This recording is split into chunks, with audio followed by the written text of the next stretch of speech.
My name is Irene Muchuma Odem. My co-anchor on sign language interpretation this afternoon is Anne Wangeshi. Remember, we are also live on our social media platforms at KBC Channel 1 on Facebook, YouTube, and Twitter.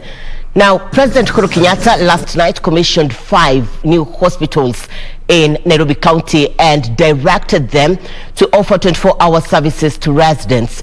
The new health facilities are part of 24 such hospitals being constructed by Nairobi Metropolitan Service (NMS) as part of a broad government plan to decongest Kenyatta National Hospital, Mama Lucy, Pumwani, and Mbagathi hospitals. President Uhuru Kenyatta's Tuesday night tour of Nairobi City to officially commission 5 newly constructed health facilities in densely populated areas within Nairobi was one of a kind. It was a visit done from around 10 p.m. to 3 a.m. this morning, the president saying it was a necessary move in order to adhere to the COVID-19 protocols. It would have been impossible to go and do what we did today during the day because of the number of people who would have been out there. It would have made that very difficult for us to be able to do the job we want to do and at the same time observe the COVID protocols. The 5 health facilities include Gishagi in Kangemi and Gatina in Kawangware, which are level 2 hospitals. The patient attendance capacity per day is 200. The 2 facilities are close by to cater for the high population in the area. You cannot have UHC without having the necessary facilities. So we are building the facilities.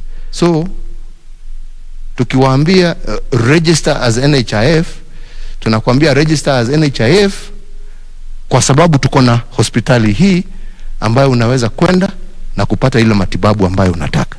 Mukuru kwa Njenga, Mukuru kwa Ruben and Tasia residents have received level 3 hospitals each, with operations set to start immediately after the official opening. The night visit was also to establish the accessibility of the area and the staffing capacity expected to enable the facilities operate 24 hours. Ni idadi ya watu ngapi, na sasa tunataka kuanzia kesho kwanza kupanga jinsi tutaajiri wale watu ambao wanatakikana kuhakikisha ya kwamba huduma haitakuwa tu ya mchana. Huduma itakuwa mchana na usiku kwa wananchi. So far, 5,000 new staff have been employed to man 19 hospitals, with plans in place to meet the deficit to enable the government achieve its universal healthcare coverage agenda. The government also plans to issue title deeds to the dwellers in these settlements once the proper infrastructure is completed. Mukuru kwa Njenga level 3 hospital joins a list of 4 other newly constructed hospitals under NMS that were commissioned in the wee hours of the night. This hospital is expected to benefit Mukuru kwa Njenga residents, which is a densely populated area. Kamchemenza for Lunchtime News. Police in Samburu County have in their custody 23 people of Ethiopian nationality for allegedly being in the country illegally. The immigrants were arrested at Opiroi area in Samburu North Sub-County and are detained at Bararal Police Station. Confirming the incident, Samburu Central Sub-County Police Commander Alex Rotich said the driver of the vehicle that was ferrying them has also been arrested. It was the end of the road for 23 Ethiopian nationals after they were put behind bars by police for being in the country without a permit. Pata report kwa sababu raia waliona gari kupita msituni. Security officers, tulituma security officers wakati masaa asubuhi, wakapatikana walikuwa 23. The immigrants were arrested by police officers while traveling in a Toyota Land Cruiser along Barsaloi Maralal Road following a tip from members of the public. Tulipata habari ya kwamba sana wakipita ni magari natumiane Land Cruisers. Confirming the incident, Samburu Central Sub-County Police Commander Alex Rotich urged members of the public to continue working with the police by giving information about suspicious vehicle and people in a bid to improve security in the area. Wapate kujulisha sisi so that tufanye hiyo kazi ya kushikao. Labda tupelekwa kotini ikuwe deported back to their country. Timothy Kipnusu, Lunchtime News. The national government has introduced a special unit to investigate rising cases of children abduction and killings. Labour and Social Protection Cabinet Secretary Simon Chelugui says the government's new approach will prioritize cases of missing children which have left many families in distress. Simon Chelugui says his ministry will work with the Directorate of Criminal Investigations to curb the rising cases of abduction and killing of children. This is not affecting only children, but affecting also the adults. We've seen this in our cities. This is something that we must deal as a country. So this department will be tasked to ensure they get to the bottom of the challenge that we have in this country on abduction and killing of children. Chelugui, who was to the special unit to investigate mysterious circumstances that have left many families devastated. Why would you want to reach out to me by punishing my children? Why would you target a child because of a parent's mistake? Why don't you engage the parent? And then our laws are very clear and our laws are robust. Our judiciary is effective now. It's becoming efficient. In Mombasa County, the disappearance has left a family in anguish. Sharon Sabina went missing on May 10th, 2021 when she left her parents' home in Mombasa for her grandmother's home in Kitui in preparation for the opening of school the following day. Akawa yuatoka hapo kwa nyanyake on Tuesday, on Monday aende shule. Sasa kutoka hapo kwa nyanyake akapotelea njiani, hakufika shule. Sasa mimi nilipofikiria amefika shule, nilikaa almost 1 week nikifikiria amefika shule, nikaambiwa na walimu hajafika shule. According to Sharon's mother, Mary Mwikali, the incident was reported at Mikanjoni police station. The family to Sharon can be reached on mobile number 0743 124 988. The number once again is 0743 124 988. Or anyone with information can report to a nearest police station.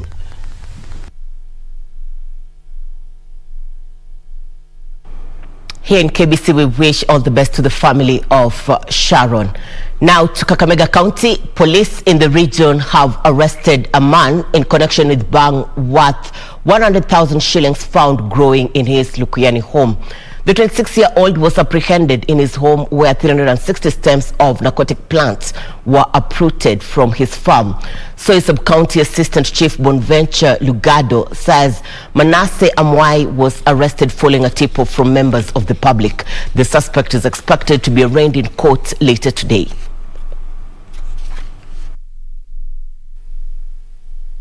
Na mambo haya ya bangi imekuwa madhara mengi kwa vijana wetu, na ni madawa ambayo yanachangia sana utovu wa nidhamu kwa watoto, na swala hili limekuwa kero kwetu.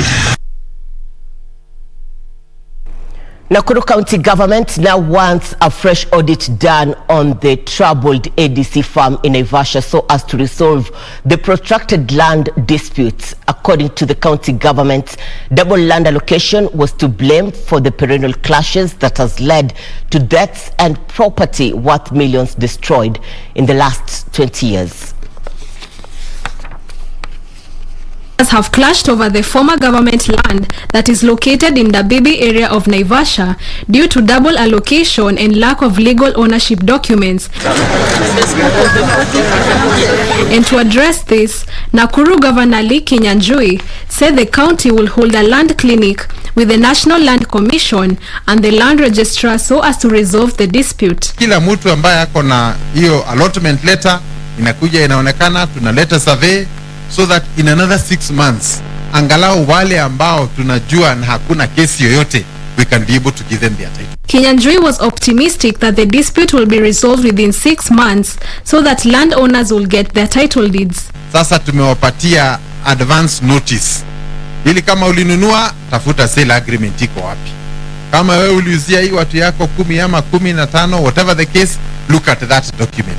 So that tunapokuja hapa, tukiona your allotment tumepatia watu 10, we'll get their names and we can now be able to transfer to the others. Ili pawe na haki na ukweli, na tusiseme kwamba tunaachia watoto wetu shamba kumbe tunawaachia kesi. The governor was speaking in the Bibi Center when he issued 110 title deeds and on the ongoing title program in the county that has seen over 80,000 residents benefit. Elsewhere, land tussle between Nandi County government and the national government over the 6.6 hectares at Chemundu Chiefs Camp has attracted the attention of the Intergovernmental Technical Relations Committee. The move is an effort to solve the matter that has been fueling animosity between the two levels of government over the dispute of land. The national government has put up a DCC office chief's camp and a police post, while the county government has a polytechnic, Chemundu dispensary with the CDF office. We do hope that the issue of ownership, when it is resolved, and also the proper planning of this land, 6.6 hectares, for the common use of the various departments, the two levels of government. So it is important for us to finalize this matter as quickly as possible and facilitate issuance of new titles. Masinjoki for Lunchtime News. Police in NANYUKI, Laikipia County have arrested 2 suspected robbers and recovered stolen items. The duo are alleged to have stolen 400,000 shillings in Lumakanda, Kakamega County, and fled to NANYUKI, whereby they were apprehended at their hideout. Elsewhere, a gang of 4 thugs who allegedly stole livestock at Sokomjinga area, KIAMBU County, were forced to flee from irate residents who are baying for their blood.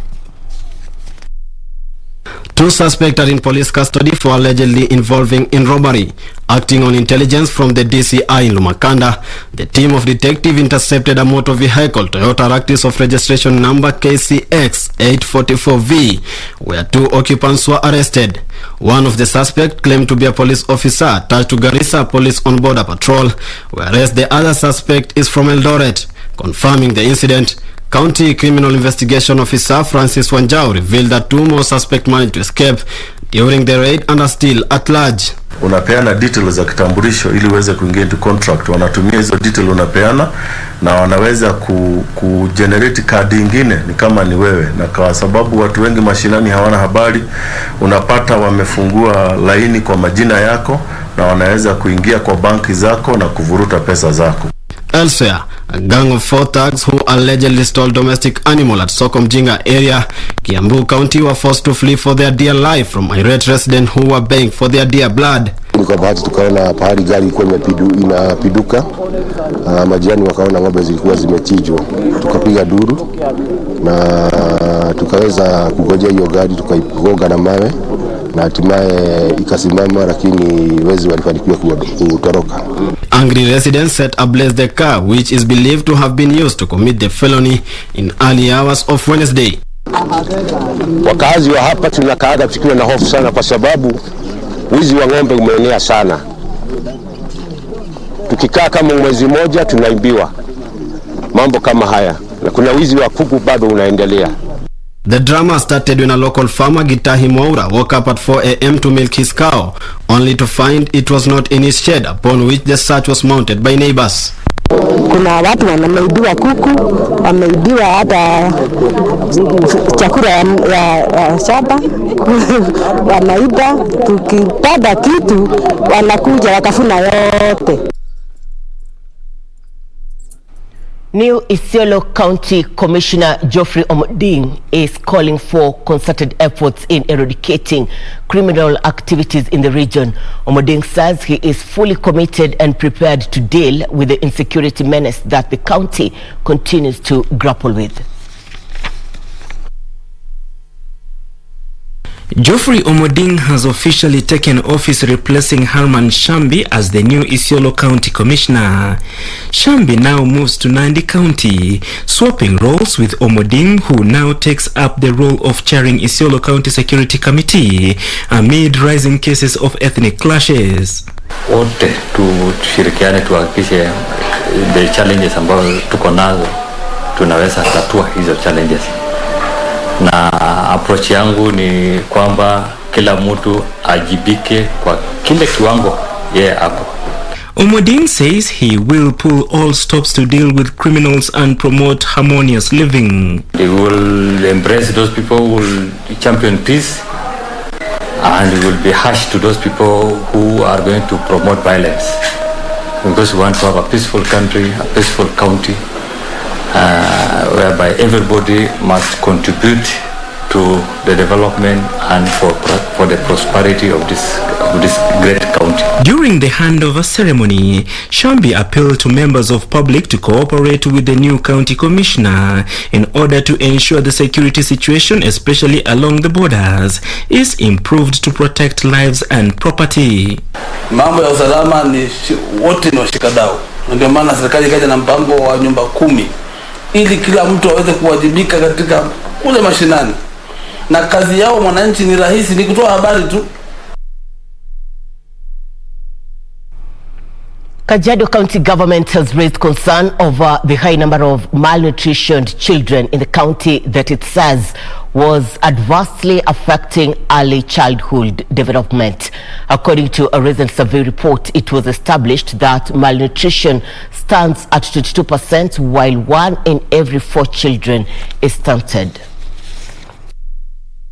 County Department of Nutrition says the most affected children are in the far-flung rural areas where a balanced diet remains a challenge. County Nutrition Officer Ruth Nasikoi says high illiteracy level, far-flung health centers and ignorance has contributed to the high numbers of children who fail to attain development amid high cases of malnutrition. Poor maternal and infant and young child nutrition practices on feeding. We also have high workload for women, and food insecurity is also a major problem, and also the low economic status. As a measure to help contain the worrying situation, the county, in collaboration with non-governmental organizations, has embarked on training community health volunteers on the importance of sensitizing the community on well-being and rights of children. The county is more of a pastoral community, so there's more of nomadic kind of lifestyle here, and you find mothers moving from one place to another. Therefore, this actually affects how the children are brought up and how they are fed. So for NGOs, including Kanko, we come in to support the issues of investment, to tailor them to the ways of lives of the people of Kajiado County. The report also captured low intake of recommended vaccines, where mothers ignore immunization of children. Traditional misconceptions are a challenge when it comes to immunization of children. At least 900 livestock traders and farmers from Garissa County are set to benefit from a stimulus package worth 6.1 million shillings from the county government to cushion them from the COVID-19 pandemic economic disruption. Garissa Governor Ali Korane called on the beneficiaries to utilize the money for the intended purpose. In a move to mitigate the economic disruptions caused by the effects of COVID-19, Garissa County boss Ali Korane has disbursed checks worth 6.1 million shillings to 900 livestock traders and farmers in the area. The governor said the money will go a long way in improving the livelihoods of the traders and farmers as well as benefit the communities. Tumepeana usaidizi kwa wakulima, wafugaji, wenye wauzaji wa nyama na iko equipment kupima kwa wanyama, iko cash stimulus ambayo wamepewa certain families, na tunafurahia ya kwamba hii program imeweza kusaidia wengi wakati huu ambapo maisha imekuwa ngumu kwa sababu ya corona. The money is part of a 15 million shillings livestock market system LMS USAID funded grant. Korane also unveiled other in-kind support to Garissa livestock farmers to the tune of 8.4 million shillings that included a fully equipped mobile veterinary lab to give a rapid and prompt response to pastoralists in far-flung areas.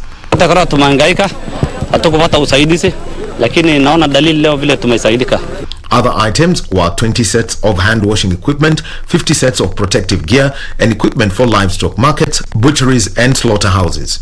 The governor spoke at the Agricultural Farmers Training Center in Garissa town. And the National Council of Churches of Kenya and Kikuyu Council of Elders have strongly condemned the re-emergence of female genital mutilation in parts of Central Region. They are calling upon relevant authorities to take action against the perpetrators of the outlawed practice. Members of the two entities were speaking at their offices in Ruaka after a consultative meeting with women and youth.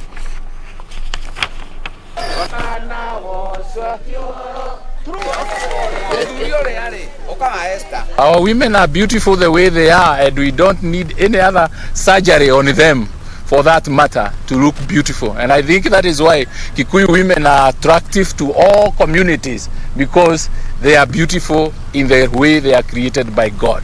So it is nonsensical, it is outdated, and it is an affront to the women and their dignity to be circumcised. That is only reserved for men, not for women. And at this moment, we'd like all our women to be respected and also to be supported. And above all, we ask the government to move in swiftly and take stern action against the perpetrators. And as NCCK, we are behind any mechanism that will stop that agenda, whether it is prayer, whether it's using the government systems, it's using the women leadership, the men's leadership. We are using those structures to stop it.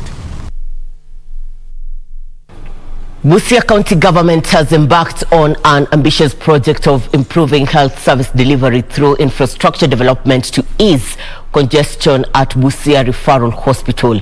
Busia Deputy Governor Moses Mulomi says the initiative includes procurement of more medicines from the Kenya Medical Supplies Agency. Busia Deputy Governor Moses Mulomi was at the Nambale Sub-County Hospital to assess the situation at the facility. During the inspection tour, Mulomi announced a consignment of medicine worth 50 million shillings procured from the Kenya Medical Supply Agency will arrive in the county hospital next week.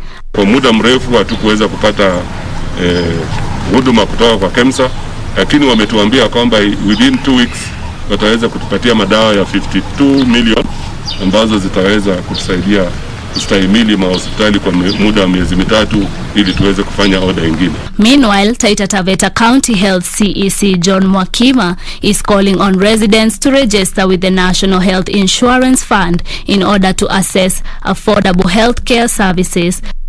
It's very key that you are registered on NHIF, because if anything happens to you, anything affecting your health, at least you're assured of being covered, when it comes to the medical costs involved. Mwakima also lauded the team of 10 medics from Moi Teaching and Referral Hospital for performing the first ever hip replacement surgery, an operation that took 6 hours. Across the borders, U.S. Secretary of State Antony Blinken has called Ethiopian Prime Minister Abiy Ahmed, stressing for the need on all the parties to be committed to an immediate and indefinite ceasefire in the northern Tigray region. Thousands of people have so far been killed and at least 2 million people have been displaced. The Ethiopian government declared a unilateral ceasefire last week after its troops pulled out the Tigray capital of Mekelle in what it's called a strategic withdrawal. The Tigray People's Liberation Front dismissed that truce as a joke and said it had driven the government out of the city.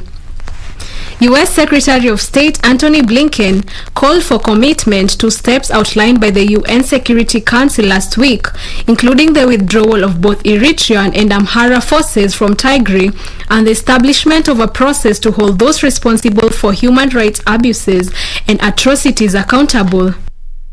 Elsewhere, a prominent Dutch journalist known for investigating the criminal underworld has been shot and seriously wounded on a street in central Amsterdam. 64-year-old Peter de Vries was shot minutes after leaving a television studio where he had appeared on a chat show. De Vries is framed for his work on exposing mobsters and drug kingpins and has helped police solve a murder of high-profile cases. 3 suspects have been arrested, including the policeman. Finally, North America experienced its warmest June on record, according to the European Union Arts Observation Program. Recently, unprecedentedly high temperatures have been recorded during the heatwave that hit Canada and parts of the US. Despite the rain and cloud, it was the second warmest June on record for Europe and also 4th warmest June ever recorded worldwide. Glad you're watching the Lunchtime News. This is KBC. Many of you are watching Channel 1 Lunchtime News from our social media platforms. And quick acknowledgements. Anthony Okinyi, you're saying you're tuned in on KBC.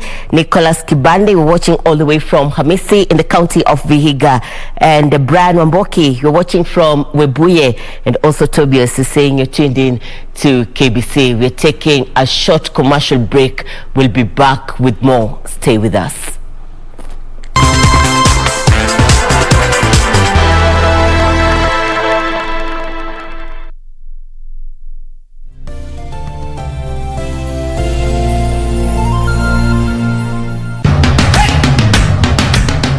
Bwana Motiso, pikipiki yako ndio hii. Uko shoni yangu. Hii pikipiki ni unakumbuka uniekelea the lowest unique bid yako ilikuwa ngapi? 18 shillings. Na unajua kuendesha hii gari? Kidogo. Haya, kitoko yako shika helmet, kifungu yako chomoka na mali yako. Kujiunga na QuickBid ni rahisi. Enda kwenye M-Pesa, bonyeza paybill kisha weka business number 4032353. Kwenye account weka kodi ya bidhaa unayotaka na bid yako ya chini zaidi. Kwa mfano TV 16. Kisha weka shilingi 20 tu kama idadi yako. Weka bid yako pia kwenye www.quickbid.co.ke. Kumbuka, bid ya chini zaidi ya kipekee ndio hununua. QuickBid, bidhaa bora kwa bei ya chini. Siku moja mosquito ilipata ujauzito, ikazaa mtoto. Sasa hiyo mama ya mosquito ikatuma mtoto mosquito iende ikapige doria iwaje kukaa kwa nyumba. Sasa hii mtoto mosquito ikaenda ikarudi. Hii mtoto mosquito ikaambia mama yake, mama, mimi nimeenda kila mahali watu wanapigia mimi makofi, watu wamefurahiana na mimi sana. Mama, hii mosquito ikaambia mtoto yake, hao wapigi wewe makofi eti wanafurahia wewe, hiyo walikuwa wanataka kuua wewe. Ili kupata skiza tune hiyo ya mosquito, bonyeza *811 *967#. Bonyeza *811 *967#. 月圆风伴吹散沉香，江门起烟上。 Majesty, I have been wronged. You have?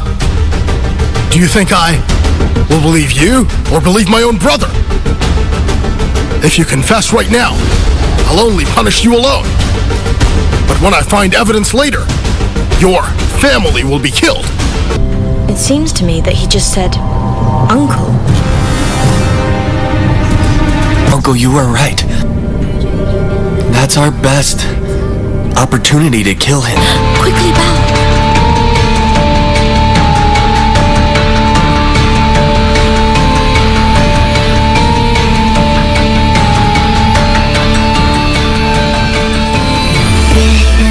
吹散沉香，江门起烟上。抓一味当归入药汤，相思泪水。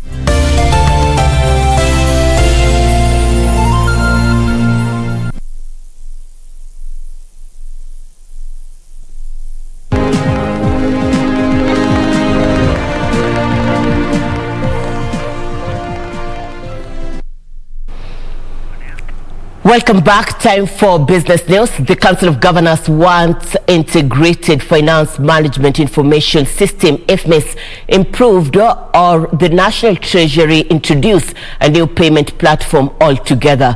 The Council of Governors Finance Committee Chair Nderitu Mureithi says the IFMIS system configuration does not support provisions for the pending bills, making it hard for them to pay the suppliers. In June, National Treasury Cabinet Secretary Ukuri Atani directed counties to clear all pending bills by the end of last month. To help the involved units pay their suppliers, the National Treasury disbursed 43.5 billion shillings to counties meant to clear the pending bills. However, the Council of Governors say there are challenges with the Integrated Financial Management Information System, IFMIS, that have led to delays in paying suppliers on time.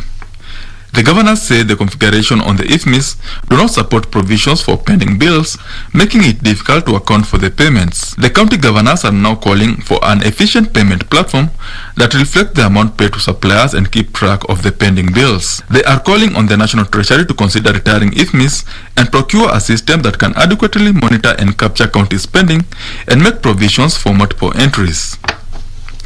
Speaking during a Senate Committee on Finance and Budget hearing, CBK Governor Dr. Patrick Njoroge and the Auditor General Nancy Gathungu said there's need to improve the IFMIS system to make it more efficient and offer real-time information to users. However, they dismissed the proposal by some senators and governors that the IFMIS systems should be replaced with a more efficient payment system, saying plans are underway to improve the system and it will be cheaper and logical to update as well as make improvements on it. The Auditor General said the IFMIS system has been updated severally since being adopted and will still get additional features in due course. Benson Rioba reporting for Lunchtime News.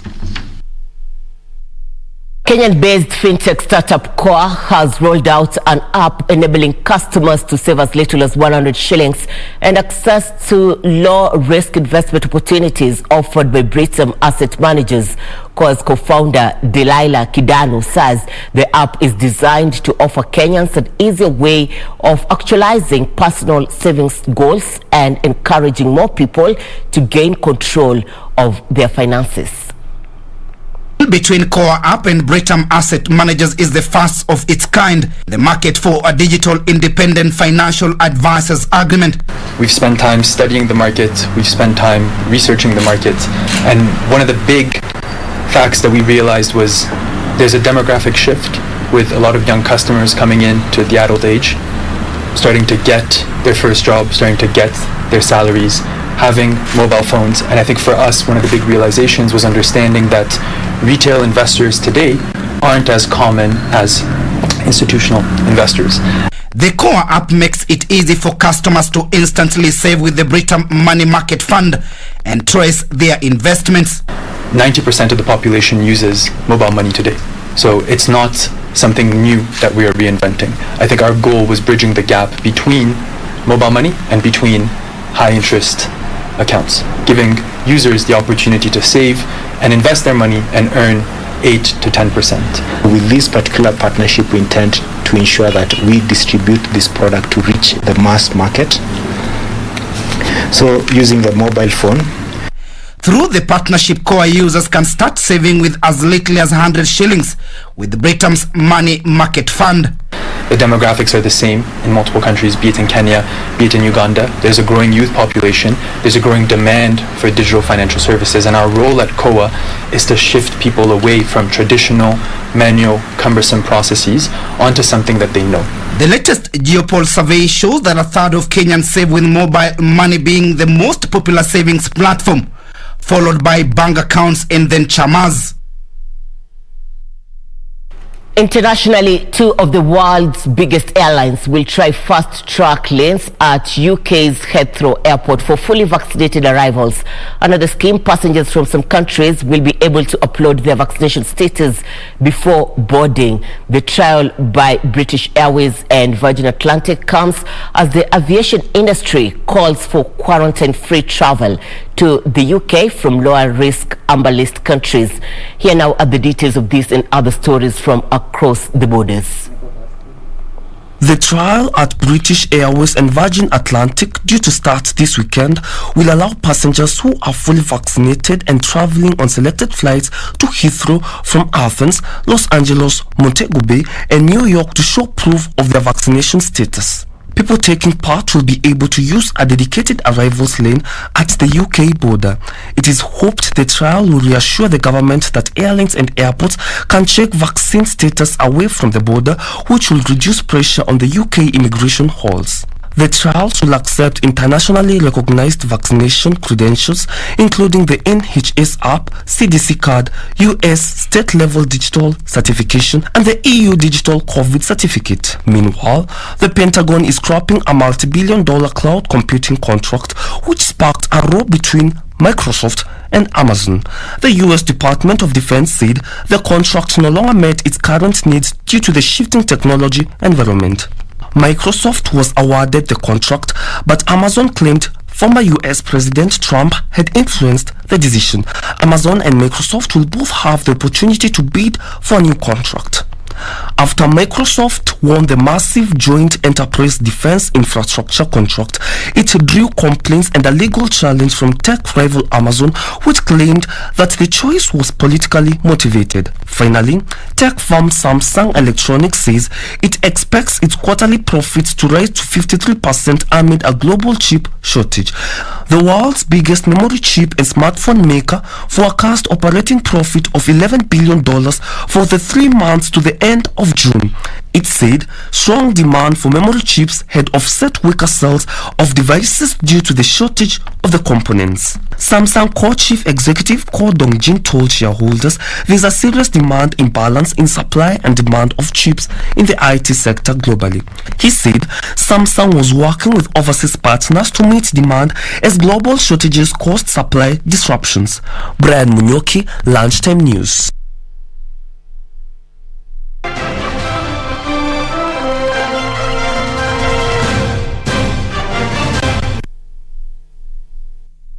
Welcome to Channel 1 Sports. Kenya Motorsports Federation, in collaboration with the International Automobile Federation, FIA, and the Kenya Wildlife Services, have embarked on a tree planting initiative through the WRC's Green Legacy, geared towards conserving the environment. The 3-year partnership will see over 19 million seedlings planted in designated areas.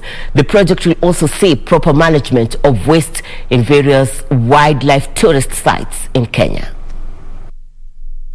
The project, which has so far been initiated in Naivasha, is a big milestone in matters of environment conservation. Hence, it will reduce environmental impact on transport. This will be achieved by committing a rational, efficient, and environmentally adequate use of resources available. The return of the WRC Safari Rally in Kenya was received with much excitement and enthusiasm, which played a positive impact to the world of sports in the country and the whole world. Members of the public have been asked to help conserve the environment by managing waste and planting of trees. I'm happy to report that there was no negative impact, particularly in one of the highly expected road kills. I think there were a lot of hypes that animals will be knocked by the rally cars.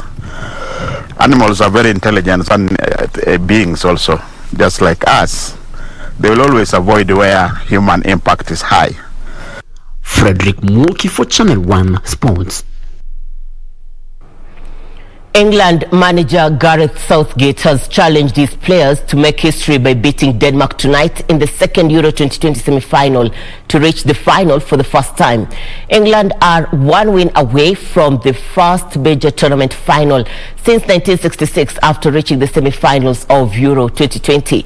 The winners of the semi-final will play Italy, who defeated Spain in post-match penalties in the final on Sunday. Italy beat Spain on penalties to reach the Euro 2020 final after an enthralling semi-final at a noisy Wembley. After Alvaro Morata's penalty was saved, Jorginho strolled up to screech. Frame of Donnarumma.